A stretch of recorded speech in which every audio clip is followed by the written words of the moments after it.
Every time I sit at the table, I feel like one wrong move could cost me everything. The table between us felt less like polished wood and more like a battlefield. Papers were spread neatly, pens lined up, contracts waiting to be signed. But beneath the surface, tension buzzed. The client leaned back in his chair, arms crossed, eyes sharp. His voice was calm but heavy with pressure as he pushed for lower rates. I could hear the insistence in every word, the unspoken challenge. Are you willing to bend? Or will you risk losing me? My pen sat in my hand, tapping almost unconsciously against the table. Tap, tap, tap. The sound seemed louder in the silence between our words, echoing my anxiety, amplifying the dread in my chest. On the outside, I tried to look composed, nodding, scanning the numbers, adjusting my posture as though I were steady. But inside, the fear screamed, if I don't give them what they want, this deal will walk. And if it walks, what will that mean for me? For my team? For my future? Negotiations are supposed to be about clarity, about balance, about finding ground that works for both sides. But too often, I enter them with the belief that one misstep will unravel everything, that I don't hold power at the table, only risk. The pen tapped again, faster now. I could feel sweat at my temples, the air in the room tightening. The silence stretched just long enough to make me wonder if I should cave.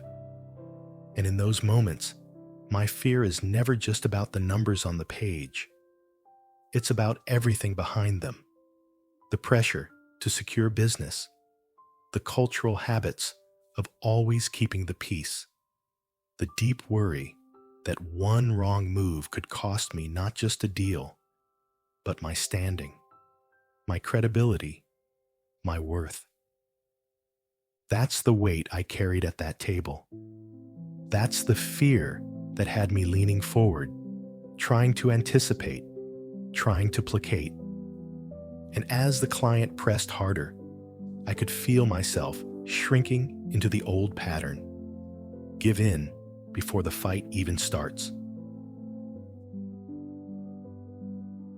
Sometimes I give in before the fight even starts. That's the truth I wrestle with. Negotiations for me have never been neutral. They've always felt loaded with stakes far heavier than the ink on the page. When someone pushes back, I don't just hear the words. I hear the threat behind them. If you don't yield, you'll lose it all. Part of this comes from the pressure of business itself. As a small brokerage, every deal matters. Losing one doesn't just mean a missed signature. It means money not coming in, bills harder to pay, the team looking at me with unspoken questions about security. Each negotiation feels magnified, like the whole future balances on the rate we agree upon in that room. Part of it comes from culture.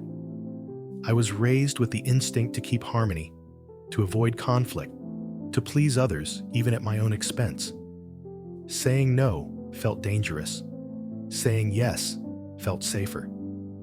But in business, that habit twists negotiations into a one-sided dance. I step back before I've even stood my ground. And part of it comes from fear. Fear that standing firm will drive people away. Fear that pushing back will make me seem greedy or difficult or ungrateful.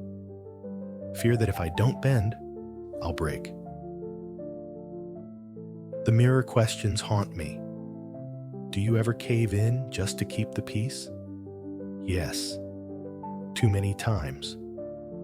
I've agreed to terms that I knew weren't fair, that I knew tilted against me, simply to avoid the sting of rejection.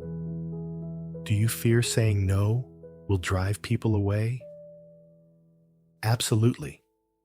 That fear sits like a weight on my chest every time someone pushes across the table. It tells me that the relationship is fragile, that it will collapse if I don't comply. The truth is, I've handed over too much ground without even testing my footing. I've entered negotiations already convinced that losing is inevitable unless I yield. But wisdom whispers a different truth. True negotiation isn't winning. It's balance. That's hard for me to believe in the moment. Because when the pen taps louder and louder, when the sweat gathers, when silence stretches, balance feels like a fantasy. Yet I know, deep down, that balance is the only foundation strong enough to last. One-sided deals collapse eventually, leaving behind resentment, mistrust, or regret. Balanced deals, though, they build trust. They create relationships that sustain beyond one contract. Still, in that moment at the table, I couldn't see it clearly. The fear pressed harder. The pen tapped faster. The thought loop circled tight. If I don't give in, I'll lose everything. The client leaned forward, eyes narrowing, his voice dropping into that familiar edge of finality. If you can't come down further, maybe this deal isn't meant to happen. The words landed like a punch to the gut. My stomach clenched, my palms damp against the smooth surface of the table. The clock on the wall ticked far too loud, each second cutting into me, reminding me of everything at stake. Inside my head, the thought loop spun wild. If I don't give in, I'll lose it all. If I don't bend now, the deal will vanish. If the deal vanishes, so does the chance to keep my team secure, to prove I'm capable, to hold on to this fragile stability I've built. Sweat traced down my temple, slow but undeniable. The pen that had been tapping slipped from my hand and rolled toward the middle of the table. I didn't reach for it. My hands gripped the edge of the table instead, knuckles whitening, shoulders curling in like I could make myself smaller, invisible. The client's gaze didn't soften. He waited, patient, confident. He knew the power he held, or at least the power I had already given him. I leaned back, unable to meet his eyes, silence closing in like a vice. My throat felt dry, my chest tight. I told myself I was thinking, weighing options, but really I was hiding, retreating, collapsing inward.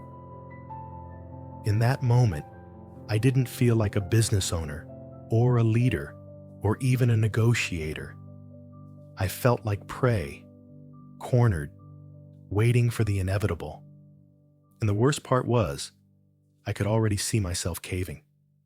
I could see myself nodding, lowering my voice, agreeing to terms that weren't fair, just to stop the tension, just to make the threat go away. Powerless. That's what I felt. And powerless is the loneliest place at the table. But then something shifted. It wasn't the client. It wasn't the room. It was me.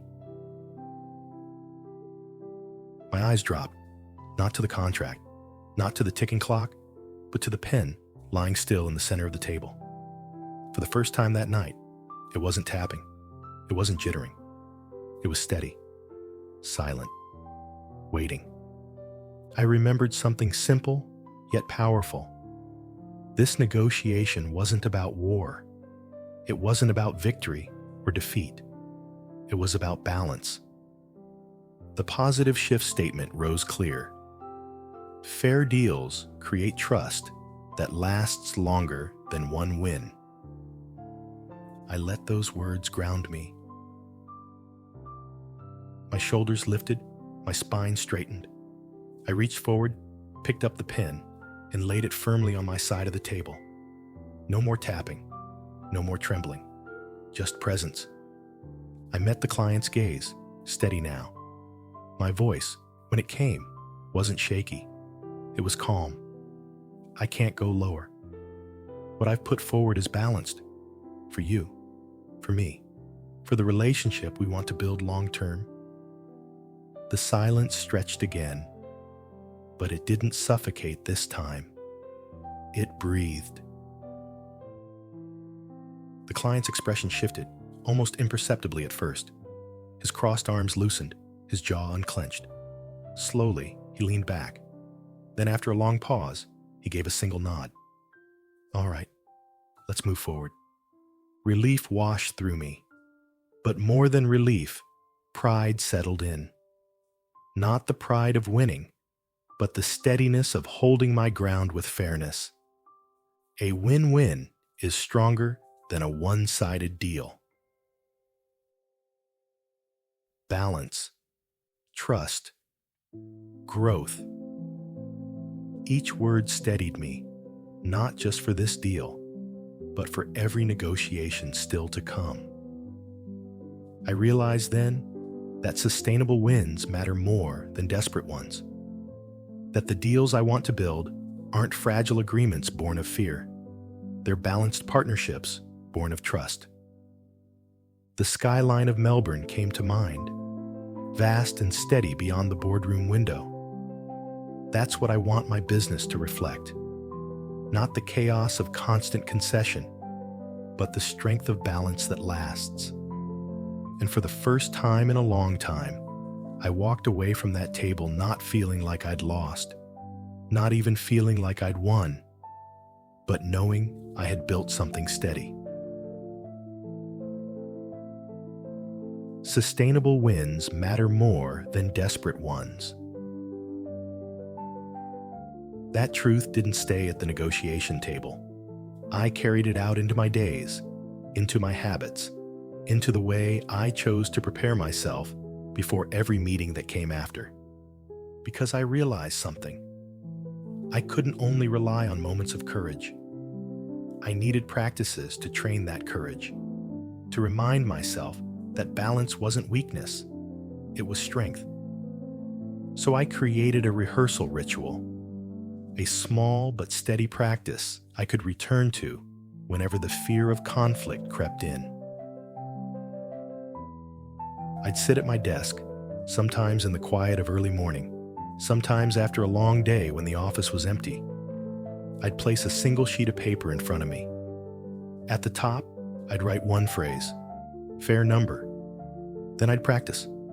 I'd imagine the client sitting across from me, their arms crossed, their eyes pressing me to yield. I'd hear their words, lower your rate, do better, bend. And I'd rehearse my response, calm, steady, unapologetic. No, this is balanced. This is fair. At first, the words caught in my throat. Saying no felt dangerous, almost disrespectful. My chest tightened. My pulse raced. I could feel the old fear tugging me back. If you say no, they'll leave. If you say no, you'll lose. But with each repetition, the fear lost a little power. The phrase came easier, stronger, more natural. No, this is balanced. This is fair. I would even stand, plant my feet firmly on the ground, let my hand rest steady on the desk as if I were back in the boardroom. The pen lay flat beside me, not tapping now, but anchored. A symbol of presence, not panic. The affirmation rose as I practiced. Balance builds trust. Over and over, I said it aloud. Balance builds trust. Balance builds trust. By the time I ended, my body felt different. Shoulders lifted, chest steady, breath even. The panic that usually lingered after tough negotiations was replaced with a sense of calm strength. One balanced no, I realized, leads to stronger yeses. And even in that small act of rehearsal, I felt the proof shift inside me. I didn't have to give away my ground to earn trust. I could hold it and still build relationships that lasted. That practice became more than preparation. It became a way of rewiring the story I told myself. A way of reminding my body, not just my mind, that balance wasn't a risk, it was resilience. And every time I laid that pen firmly on the table, I felt the weight of fear lift a little more. I don't lead by caving in, I lead by building balance. That line became my closing truth from the week. At work, it transformed how I sat at the table. I no longer walked into negotiations braced for collapse. I walked in grounded, ready to hold space for balance, ready to believe that a steady no could lead to a stronger yes. With my team, it showed in how I guided them. They saw me not as someone who avoided conflict at all costs, but as someone willing to stand in tension with fairness. And I noticed their posture change too. They began to trust that we didn't have to win every deal by giving everything away. At home, it eased the weight I carried after long meetings.